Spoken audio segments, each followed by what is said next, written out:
नमस्कार साथियों, आप सबों का स्वागत है सिद्धार्थ वीडियो पर।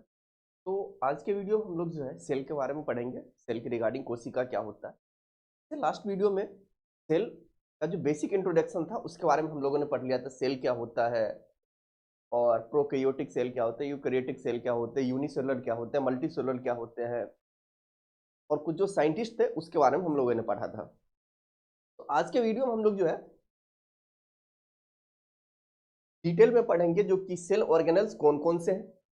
ये जो सेल रहता है, सेल के अंदर में राइबोसोम हो गया, आपको माइटोकॉन्ड्रिया हो गया, लाइसोसोम हो गया, गोल्गी बॉडी हो गया, एंडोप्लाज्मिक रेटिकुलम, न्यूक्लियस और साइटोप्लाज्म, साइटोस्केलेटन, ये जो भी है सारा का सारा अब हम लोग जो है डिटेल में पढ़ेंगे।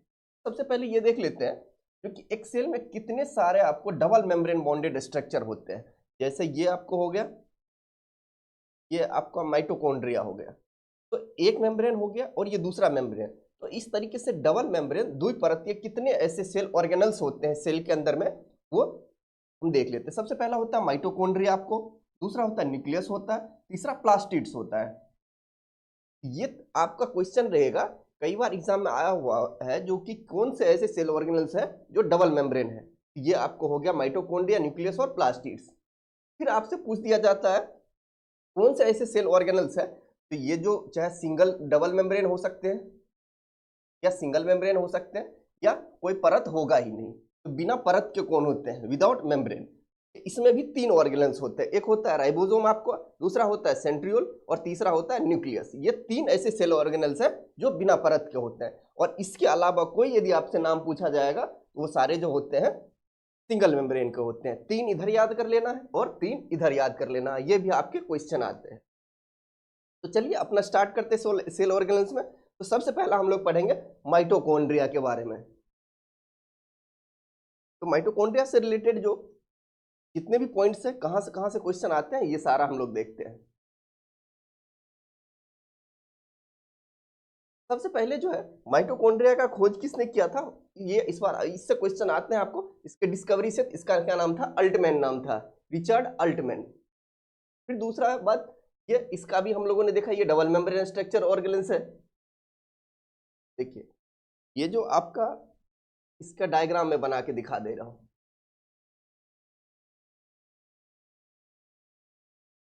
ये आपका हो गया माइटोकॉन्ड्रिया हो गया।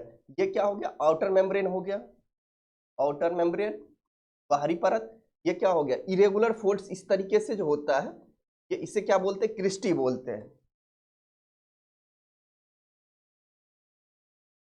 फिर इसका फंक्शन क्या होता है, आखिर में अब जो भी सेल ऑर्गेनल्स है, एक सेल के अंदर में इतने सारे ऑर्गेनल्स है तो सबका तो काम होता होगा। सबसे पहले इसका काम देखते हैं माइटोकॉन्ड्रिया का। ये क्या करता है, प्रोड्यूस एटीपी थ्रू सेलुलर डिस्पेरेशन। ये क्या करता है, जो कि एटीपी का प्रोडक्शन करता है, इस वजह से इसे power house of the cell बोलते हैं।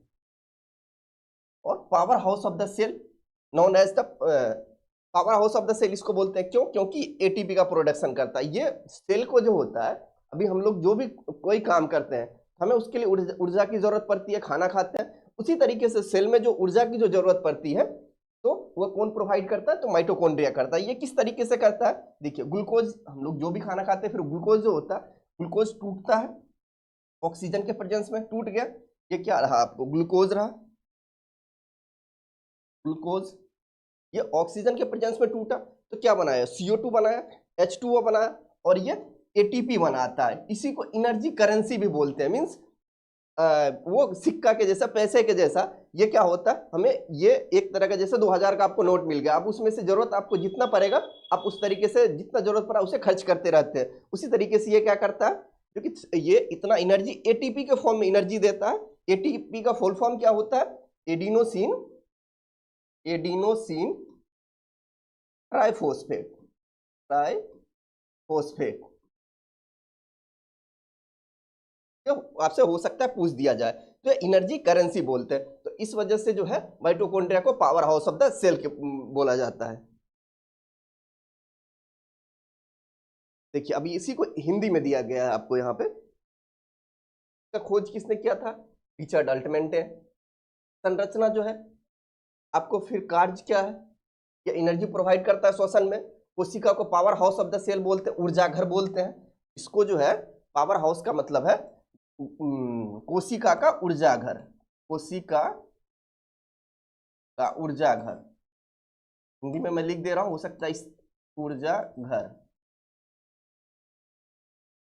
अब देखिए कुछ ऐसे, मैंने बोला ये डबल मेम्ब्रेन दो परतीय सेल ऑर्गेनल्स है, तो कुछ ऐसे सेल ऑर्गेनल्स है जिसका खुद का डीएनए होता है। न्यूक्लियस के पास तो खुद डीएनए होता ही है, उसके अलावा कौन से हैं?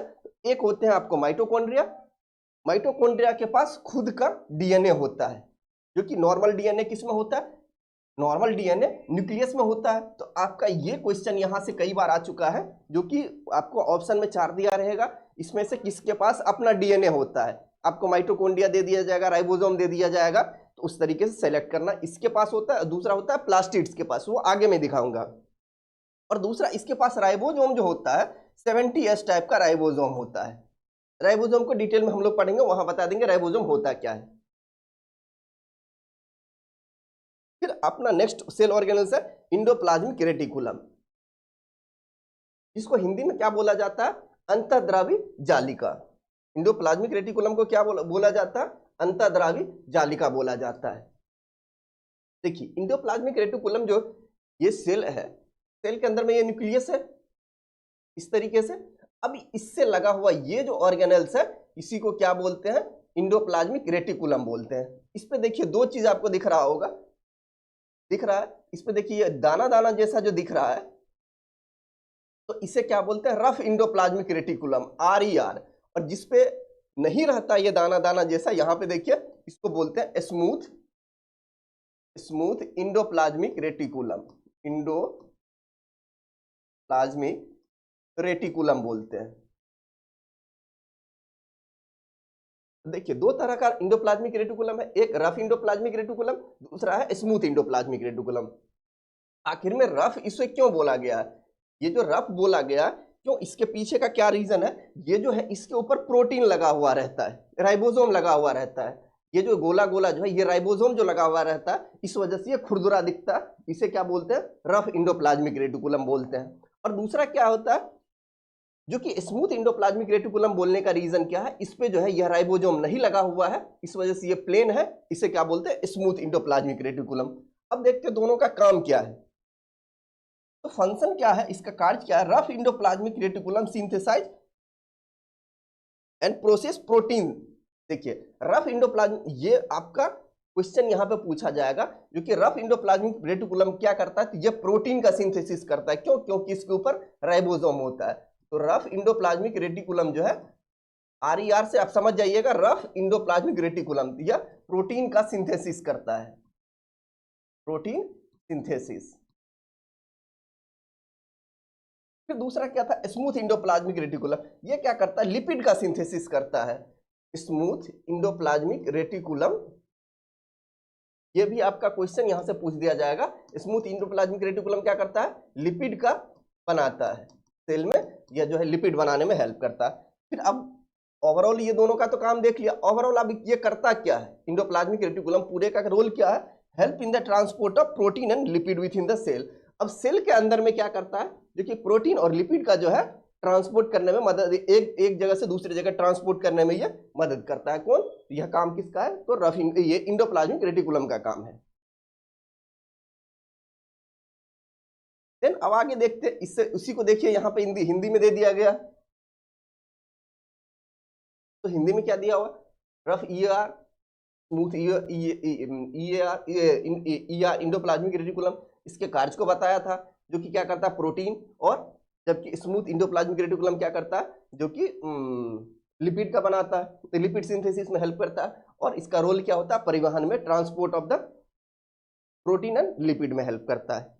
फिर नेक्स्ट सेल ऑर्गेनल्स क्या देखते हैं? वह जो है आपका गोल्गी बॉडी देखते हैं। गोल्गी बॉडी होता क्या है? तो सबसे पहले इसका जो खोज किया गया था, यह साइंटिस्ट का क्या नाम है? यह नाम है कैमेलियो गोल्गी। ये आपका क्वेश्चन रहेगा यहां से, जो कि कैमेलियो गोल्गी जो है, इन्होंने गोल्गी बॉडी का खोज किया था। इसका काम क्या है? Packaging of the material.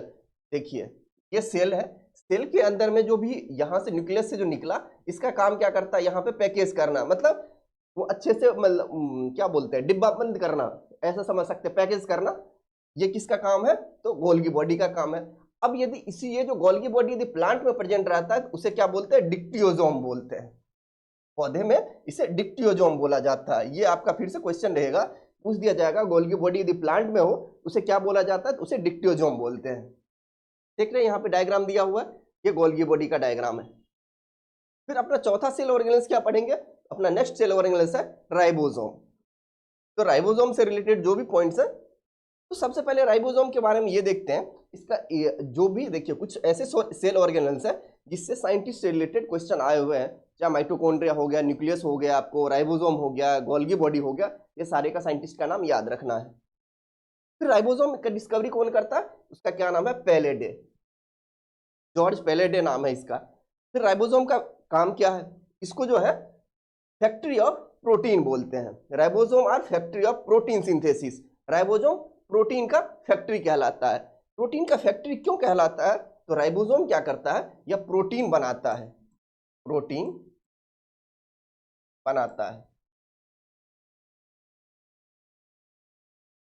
तो ये रोल आप लोग जान गए, जो कि राइबोसोम का रोल क्या है। Ribosome found in both prokaryote and eukaryote. ये आपका यहाँ पे क्वेश्चन ये पूछा जाएगा, कौन सा ऐसा सेल, देखिए प्रोकैरियोट और यूकैरियोट के बीच में डिफरेंस मैंने लास्ट क्लास में बता दिया था, बट सुपरफिशियली मैं यहाँ से एक इंफॉर्मेशन दे देता हूँ।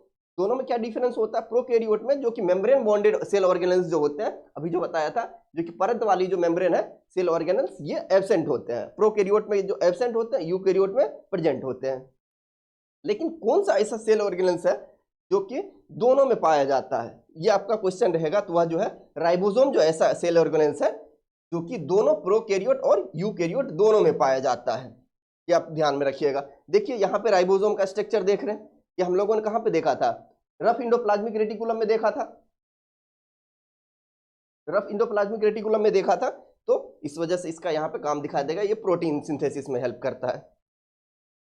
फिर अपना नेक्स्ट क्या है, अब जो राइबोसोम देखा था वहां पे हम लोगों ने पढ़ा था क्या, 70S होता है और 80S होता है। बोला था जो आपको माइटोकॉन्ड्रिया और प्लास्टिड्स में जो होते हैं राइबोसोम 70S टाइप का होते हैं। अब यहाँ पे 70S क्या होता है, देखिए राइबोसोम जो होता है, आपको राइबोसोम दो टाइप के होते हैं, एक होते हैं 80S, एक होते हैं 70S। तो 80S जनरली यूकैरियोट में पाया जाता है और 70S प्रोकैरियोट में पाया जाता है। लेकिन ये जो है कुछ यूकैरियोट में भी पाया जाता है, वो जो है 70S, वो कौन से, प्लास्टिड्स और माइटोकॉन्ड्रिया। ये यहाँ पे मैं लिख देता हूं, सम यूकैरियोट, कैरियोट। और इसमें कौन सा है, तो प्लास्टिड्स एंड माइटोकॉन्ड्रिया, माइटोकॉन्ड्रिया।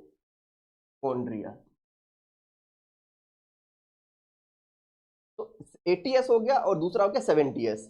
अब 80S का ये यहाँ पे से आपका क्वेश्चन पूछा जाएगा, इसको यदि ब्रेक करते हैं तो ये कैसे टूटता है, 60 + 40। अब देखिए ये नहीं बोलिएगा, ये आप लोग नहीं बोलिएगा आपका जो ये कैलकुलेशन है जो गलत है, 60 + 40 100S होता है, नहीं, ये यहाँ पे बायो में जो ऐसे ही तोड़ा जाता है, जो कि ये जो है 80S जो है 60S + 40S में होता है, टूटता है।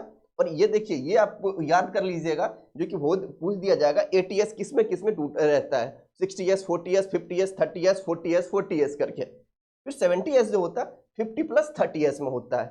अब ये देखते आखिर में S होता क्या है, S को बोलते हैं सेडिमेंटेशन कोएफिशिएंट, सेडिमेंटेशन कोएफिशिएंट बोला जाता है S का। ये आपसे क्वेश्चन में रहेगा, जो कि S क्या बोला जाता है, इसे जो है सेडिमेंटेशन कोएफिशिएंट बोलते हैं। अब यहाँ तक हम लोगों ने देख लिया कितने सारे सेल ऑर्गेनेल्स, 4 देख लिए। अब नेक्स्ट अपना सेल ऑर्गेनेल्स देखते हैं, वह जो है लाइसोसोम होता है। लाइसोसोम क्या होता है, देखिए लाइसोसोम का काम होता है, जो आपने देखा होगा जिहादी होते हैं, वो क्या करते हैं, खुद जो है बम लगा के निकल जाते हैं, जो बम लगा के जो निकल जाते हैं और वह खुद को क्या करते हैं, वो सुसाइड कर लेते हैं। तो इस तरीके से लाइसोसोम का भी कुछ मिलता जुलता उसी तरीके से रोल है। आखिर में वो रोल है कौन सा, तो सबसे पहले इससे रिलेटेड कुछ इंफॉर्मेशन देख लेते हैं। स्ट्रक्चर क्या होता है, ये मेम्ब्रेन बॉन्डेड स्ट्रक्चर है, ये भी आपको बता दिया था। फिर फंक्शन क्या होता है, digestion and waste material removal. ये क्या करता है, सेल के अंदर ये आपका सेल रहा, ये न्यूक्लियस रहा, इसमें बहुत सारे सेल ऑर्गेनल्स हैं। ये आपका रहा आपको लाइसोजाइम। तो लाइसोजाइम क्या करता है, इसमें जो भी फालतू जो भी खराब हो गए हैं इसे क्या करता है, ये खाता है, फिर सबको खा लिया, इससे डाइजेशन काम करता है। वेस्ट मटेरियल इसके अंदर जो भी बना उसके रिमूवल का काम करता है। और इस कंटेंट डाइजेस्टिव इंजाइम, और इसके अंदर में इंजाइम होता है जिसको क्या बोलता है, हाइड्रोलाइटिक इंजाइम होता है। डाइजेस्टिव इंजाइम यहां से आपका पूछ दिया जाएगा, उसका नाम है हाइड्रोलाइटिक इंजाइम। ये आपका क्वेश्चन रहेगा, जो कि यह कौन सा इंजाइम रहता है इसके अंदर में जिस वजह से वो पचा पाता है, जो भी उसे खा लेता है उसे बोलते हैं हाइड्रोलाइटिक इंजाइम।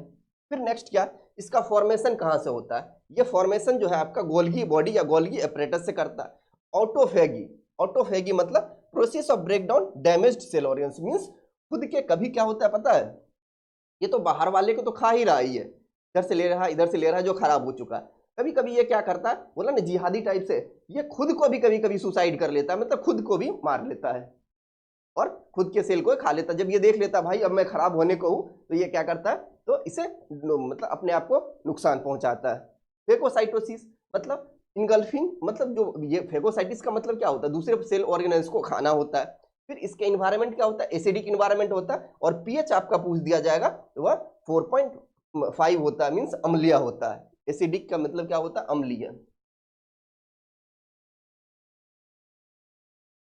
इससे रिलेटेड हम लोगों ने सारा पॉइंट्स देख लिया, मैंने बता दिया आपको क्वेश्चन कहां से पूछा जाएगा। एक क्वेश्चन यहां से पूछा जाएगा, हाइड्रोलाइटिक एंजाइम रहता है, ये क्या करता है, फेगोसाइटोसिस करता है, जो सेल ऑर्गेनेल्स को खा लेता है, कभी कभी ये खुद के सेल ऑर्गेनेल्स को खाता है।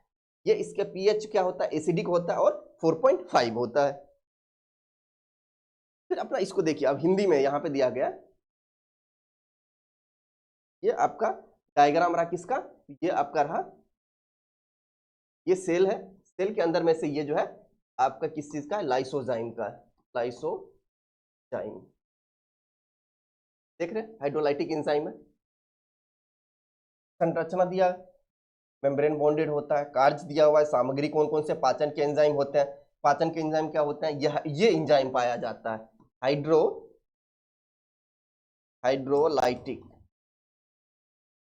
Hydrolytic enzyme.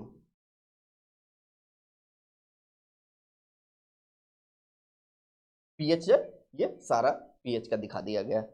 फिर नेक्स्ट सेल ऑर्गेनेल्स अपना क्या आता है, वो है प्लास्टिड्स। प्लास्टिड से रिलेटेड क्या पॉइंट्स है, वो सीधे देखिए, हम लोग जो भी पढ़ रहे हैं टू द पॉइंट पढ़ना है, जो एग्जाम में आते हैं। पढ़ने को तो बहुत सारा चीज है, मतलब इसे घंटों तक चलता रहेगा, लेकिन उससे फायदा कोई नहीं है, इससे क्वेश्चन नहीं आपको आते हैं। प्लास्टिड्स क्या होते हैं, ये भी डबल मेम्ब्रेन सेल ऑर्गेनल्स होते हैं। एक पहला ये हो गया, दूसरा ये हो गया। इसके पास खुद का डीएनए होता है, इसका अपना खुद का डीएनए होता है, और इसमें 70S राइबोसोम होते हैं, राइबोसोम। ये तीन देखिए, एक पहला 70S, दूसरा खुद का डीएनए, और तीसरा जो होता है आपको डबल मेम्ब्रेन स्ट्रक्चर होता है, डबल मेम्ब्रेन। ये 3 पॉइंट सबसे पहले याद कर लीजिएगा। अब इसका खोज किसने किया था, तो अर्न्स्ट ई हैकल ने किया था। इसका खोज हैकल साइंटिस्ट ने किया था। कौन, तो प्लास्टिड्स का खोज। अब देखते हैं प्लास्टिड्स को जो है 3 पार्ट में डिवाइड किया गया है, क्लोरोप्लास्ट, क्रोमोप्लास्ट, ल्यूकोप्लास्ट। क्लोरोप्लास्ट को क्या बोलते हैं, हरित लवक, क्रोमोप्लास्ट को वर्णी लवक, और ल्यूकोप्लास्ट को अवर्णी लवक बोलते हैं। ये जो है डिवाइड किया गया पिगमेंट के बेसिस पे, इसके अंदर में कौन से पिगमेंट होते हैं उसके बेसिस पे इसे डिवाइड किया गया है। फिर अपना सबसे पहले देखते हैं क्लोरोप्लास्ट क्या होता है। देखिए सबसे पहला क्या है, क्लोरोप्लास्ट है। तो क्लोरोप्लास्ट को क्या बोलते हैं हिंदी में, हरित लवक बोलते हैं।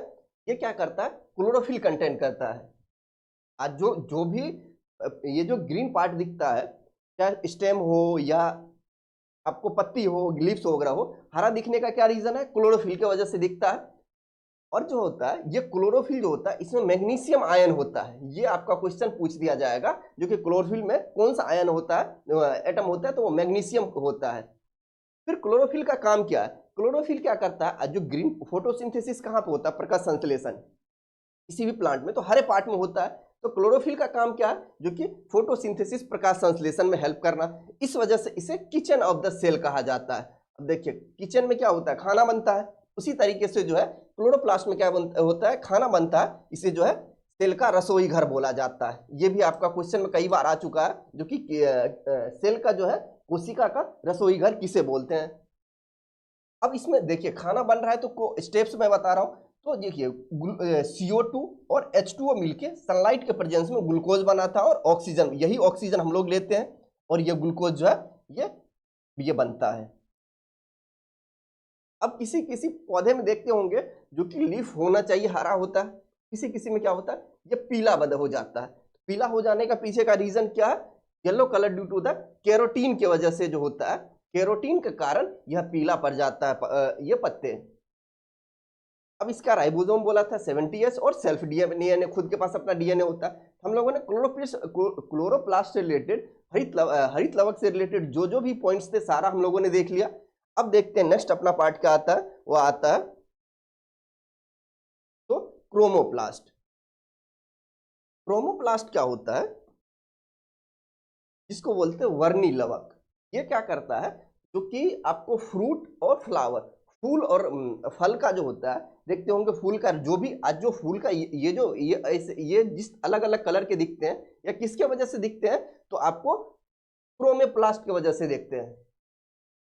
ये आपका क्वेश्चन रहेगा, जो कि ये फूल और फल जो होते हैं अलग अलग कलर में क्यों दिखते हैं, उसके पीछे का क्या रीजन है, वह जो है क्लोरोप्लास्ट वर्णी लवक के कारण ये ऐसा होता है। फिर इसका एग्जाम्पल देखते हैं, जैसे कुछ एग्जाम्पल देख लेते हैं। लाइकोपिन हो गया, लाइकोपिन किस में पाया जाता है, आपको टोमेटो में पाया जाता है। ये देखिए तीनों आपका क्वेश्चन रहेगा, जो कि लाल कलर जो होता है टमाटर का किसके वजह से होता है, लाइकोपिन के वजह से। कैरोटीन जो होता है यह किस में पाया जाता है, गाजर में पाया जाता है। बीटानीन जो है यह किस में पाया जाता है, तो शुगर बीट चुकंदर में पाया जाता है। आपको कोई भी फ्रूट हो या कोई भी फल हो, फूल हो, उसका रंग देने का पीछे का क्या रीजन है, वह जो है क्लोरोप्लास्ट। ये कौन सा है, पेटल पार्ट होता है। पेटल 4 पार्ट होते हैं, सेपल, पेटल, एंड्रोसियम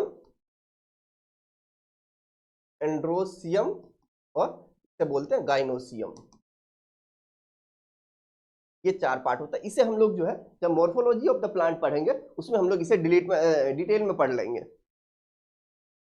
फिर अपना नेक्स्ट क्या है, तीसरा बोला था आपको ल्यूकोप्लास्ट। ल्यूकोप्लास्ट क्या होता है, तो हिंदी में क्या बोलते हैं, अवर्णी लवक। यह कलरलेस होता है, यह कोई रंगहीन होता है, यह कोई कलर नहीं होता है। फिर इसका काम क्या है, जो भी प्लांट में जो खाना बनते हैं उसको स्टोर करना, चाहे कार्बोहाइड्रेट बना, प्रोटीन बना, फैट बना, जो भी है वो इसको स्टोर करने का काम है। यह मेनली कहाँ पे पाया जाता है, रूट और स्टेम में पाया जाता है। देखिए हम लोग जो पोटैटो आलू ही खाते हैं, तो वो जो आलू खाते हैं वो क्या रहता है, उसमें ये जो स्टोर्ड रहता है, ये इस वजह से स्टोरेज का काम किसमें मेनली रहता है, आपको रूट में और स्टेम में मेनली ये इसमें पाया जाता है। इसको भी जो है ये कलरलेस जो होता है, अब ये क्या करता है, फूड को स्टोर करता है, किससे, स्टार्च को, फैट को और प्रोटीन को। तो देखते हैं स्टार्च को कौन स्टोर करता है, तीनों अलग अलग पार्ट को स्टोर कर रहा है। स्टार्च को कौन कर रहा है, फैट को कौन कर रहा है और प्रोटीन को कौन कर रहा है। तो एमाइलोप्लास्ट जो स्टार्च को करता है, देखिए ये आपका क्वेश्चन कई बार आ चुका है। एमाइलोप्लास्ट जो होता है आपको कार्बोहाइड्रेट, स्टार्च को स्टोर करता है। फिर इलायोप्लास्ट होता है और तीसरा होता है एल्यूरोप्लास्ट। इलायोप्लास्ट क्या करता है, ऑयल को स्टोर करता है, जो कि ऑयल और फैट को मींस वसा को करता है। और तीसरा क्या है, एल्यूरोप्लास्ट। एल्यूरोप्लास्ट क्या करता है, तो प्रोटीन को स्टोर करता है। इसके तीनों पार्ट्स को भी देख लिया हम लोगों ने, एमाइलोप्लास्ट, इलायोप्लास्ट, एल्यूरोप्लास्ट। एमाइलोप्लास्ट क्या करता है, कार्बोहाइड्रेट को इलायो, ई से स्टार्ट हो रहा है, जैसे अब इलायो ऑयल से ये हो गया, इससे आप देखिए ऑयल यहां से कर सकते हैं, मींस फैट और लिपिड का। और एल्यूरोप्लास्ट क्या करता है, प्रोटीन का स्टोरेज करता है। लगभग हम लोगों ने सारा सेल ऑर्गेनेल्स देख लिया। अब लास्ट सेल ऑर्गेनेल्स क्या आता है, नहीं एक है वैक्यूल है, उसके बाद न्यूक्लियस है। वैक्यूल काम क्या होता है, जो कि ये देखिए पाया जाता है बोथ प्लांट एंड आपको एनिमल सेल, दोनों सेल में पाया जाता है। ये पाया जाता है, ये ध्यान में यहाँ पे रख लीजिएगा। बहुत सारे ऐसे ये थोड़ा मिस इन्फॉर्मेशन बन जाता है, जो कि ओनली जो है प्लांट सेल में पाया जाता है, पौधे वाले कोशिका में पाया जाता है, लेकिन found in both plant and animal. अब ये क्या होता है, दोनों में बस देखिए पाया जाता है तो दोनों में, लेकिन डिफरेंस इतना ही होता है जो कि एनिमल सेल में छोटा होता है। यदि एनिमल सेल में साइज ये रहा तो प्लांट सेल में इसका साइज ये रहता है, साइज का डिफरेंस बस रहता है। In plant cell it is larger in size than animal cell. अब इसका काम क्या रहता है, तो इसका ये क्या काम रहता है, ओस्मो रेगुलेशन का ये काम करता है सेल के अंदर में, परासरणीय नियम जो बोलते हैं इसे, ये इसका काम रहता है सेल के अंदर में ओस्मोलैरिटी को मेंटेन रखना। ये काम है किसका, तो वैक्यूल का। फिर अपना नेक्स्ट लास्ट सेल ऑर्गेनल्स है वह जो है न्यूक्लियस है। देखिए न्यूक्लियस को क्या बोलते हैं, controller of the cell, means ये समझिए सेल का ये गार्जियन होते हैं। जैसे घर में पेरेंट्स होते हैं, गार्जियन मींस कंट्रोलर होते हैं, वो बच्चों को मतलब घर को जैसे करना है तो पेरेंट्स करते हैं, उसी तरीके से सेल को कंट्रोल यदि करना है, इस सेल को कैसे कंट्रोल करना है, किस तरीके से जो भी एक्टिविटी परफॉर्म करेगा वह काम क्या है, ये आपका क्वेश्चन रहेगा। Controller of the cell, cell का प्रबंधक। और इस वजह से जो है कंट्रोलर ऑफ द सेल होने की वजह से इसे कंट्रोल रूम भी बोला जाता है। इसका खोज किसने किया था, तो रॉबर्ट ब्राउन ने किया था। अब देखिए ये आपका सेल रहा, ये आपका सेल रहा, इसके अंदर में न्यूक्लियस होता है। ये न्यूक्लियस का स्ट्रक्चर है। न्यूक्लियस जो होता है ये डबल मेम्ब्रेन स्ट्रक्चर है, डबल मेम्ब्रेन।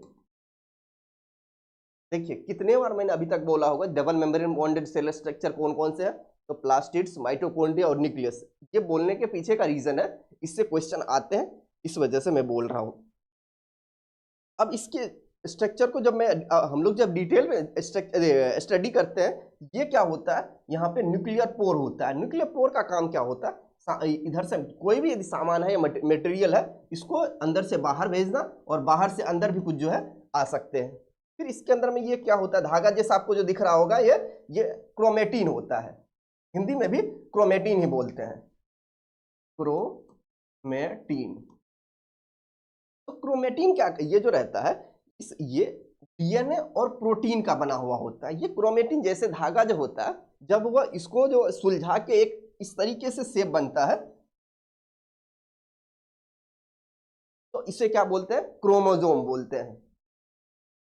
और ये क्रोमेटिन किस चीज से बना हुआ होता है, तो आपका क्वेश्चन रहेगा वह डीएनए और प्रोटीन से बना हुआ होता है। और दूसरा क्या है, न्यूक्लियोलस। इसके अंदर में भी एक गोला सा ये स्ट्रक्चर जो दिख रहा है, इसको क्या बोलते हैं, न्यूक्लियोलस। लेकिन इसके बाहर में ये जो ऐसे देख रहे हैं, ये कोई परत नहीं होता, बिना मेम्ब्रेन का होता है। और ये बना हुआ किसका होता है, तो आरएनए और प्रोटीन का बना हुआ होता है। जैसे ये सेल के अंदर में ये जो खाली जगह रहता है, पानी जैसे लिक्विड जैसा जगह, इसे क्या बोलते थे, साइटोप्लाज्म। तो न्यूक्लियस के अंदर में इसे क्या बोलते हैं, न्यूक्लियोप्लाज्म बोलते हैं।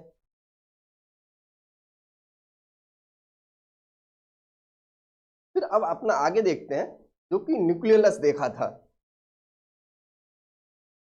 न्यूक्लियोलस जो देखा था, इसे क्या बोलते हैं, राइबोसोम का फैक्ट्री बोलते हैं।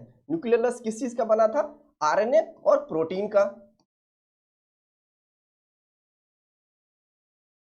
आरएनए प्लस प्रोटीन का बना हुआ था, इस वजह से राइबोसोम का यह फैक्ट्री कहलाता है। राइबोसोम क्या कहलाता है, अब देखिए न्यूक्लियस का फैक्ट्री, राइबोसोम का फैक्ट्री कौन हुआ, तो न्यूक्लियोलस। और नेक्स्ट क्वेश्चन ये रहेगा, जो कि प्रोटीन का फैक्ट्री किसे बोलते हैं, तो राइबोसोम का बोलते हैं। और ये जो क्रोमेटिन अभी पढ़ा था, ये जो धागा जैसा स्ट्रक्चर था क्रोमेटिन, ये नाम किसने दिया था, उस साइंटिस्ट का क्या नाम है, तो फ्लेमिंग नाम है। अब कुछ और पॉइंट्स इससे ही रिलेटेड है, यहां पे मैं बता दे रहा हूं। जैसे अभी बताया था, ये क्या, ये जो इस तरीके से न्यूक्लियस के अंदर में इस तरीके से धागा जैसा जो स्ट्रक्चर बना हुआ था, इसको क्या बोले थे, क्रोमेटिन। अब ये जो सुलझ जाता है, सुलझ के ये स्ट्रक्चर बनाया, इसे क्या बोलते हैं, तो क्रोमोसोम बोलते हैं। और क्रोमोसोम के अंदर में इसके ऊपर ही जो है ये जीन प्रेजेंट होता है, और जीन में ही क्या होते हैं, डीएनए होते हैं। आज जो पेरेंट्स के बच्चे के अंदर में जो भी कैरेक्टर जाते हैं, अपने पेरेंट्स के जैसा आपका शकल सूरत मिलता होगा, तो उसके पीछे का क्या रीजन है, यही डीएनए की वजह से जो है वह मिलता है। और ये क्रोमोसोम का स्ट्रक्चर है। अब यहाँ पे एक और पॉइंट ये आता है जो हम लोगों ने देखा था, न्यूक्लियोलस जो होता है आरएनए और प्रोटीन का बना हुआ है। तो आरएनए जो होता है तीन टाइप के होते हैं, एक होता है आरआरएनए, ये आपका ये भी क्वेश्चन है आपका, एमआरएनए और टीआरएनए। आरआरएनए का फुल फॉर्म क्या होता है? Ribosomal RNA, ribosomal RNA. इसको क्या बोलते हैं? एमआरएनए को फुल फॉर्म क्या होता है? तो मैसेंजर आरएनए। और टीआरएनए को क्या बोलते हैं? तो ट्रांसफर आरएनए, ट्रांसफर आरएनए। ये देखिए, अब इस बार के बीपीएससी में ये क्वेश्चन पूछा गया था, एमआरएनए में एम का फुल फॉर्म क्या होता है। इसी तरीके से बहुत आपको एग्जाम में पूछ दिया जाएगा। राइबोसोमल आरएनए में, आरआरएनए में आर का फुल फॉर्म क्या होता है, एमआरएनए में एम का फुल फॉर्म क्या होता है, और टीआरएनए में टी का फुल फॉर्म क्या होता है। ये होता है राइबोसोमल आरएनए, राइबोसोमल।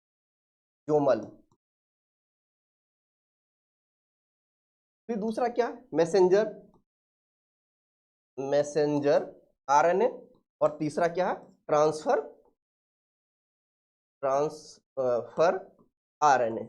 ये तीन तरह के आरएनए होते हैं। देखिए, न्यूक्लियस से रिलेटेड जो है और सारे कुछ पॉइंट्स हैं, क्योंकि आपको डीएनए क्या होता है, न्यूक्लियोसाइड क्या होता है, न्यूक्लियोटाइड क्या होता है, ये सारा चीज जो है हम लोग आरएनए डीएनए डिफरेंस क्या होता है, और किसमें आरएनए जेनेटिक मटेरियल होता है, किसमें डीएनए जेनेटिक मटेरियल होता है, ये सारा चीज हम लोग जो एक छोटा सा अलग से लेक्चर ले आएंगे जिसे पढ़ना आसान रहेगा, नहीं तो वीडियो बहुत लेंदी हो जाएगा। नेक्स्ट क्लास में हम लोग न्यूक्लियस के रिगार्डिंग ले आएंगे। चलिए, थैंक यू सो मच। आपको वीडियो कैसा लगा प्लीज जरूर कमेंट कीजिएगा, लाइक कीजिएगा, शेयर कीजिएगा, सब्सक्राइब कीजिएगा। Thank you so much.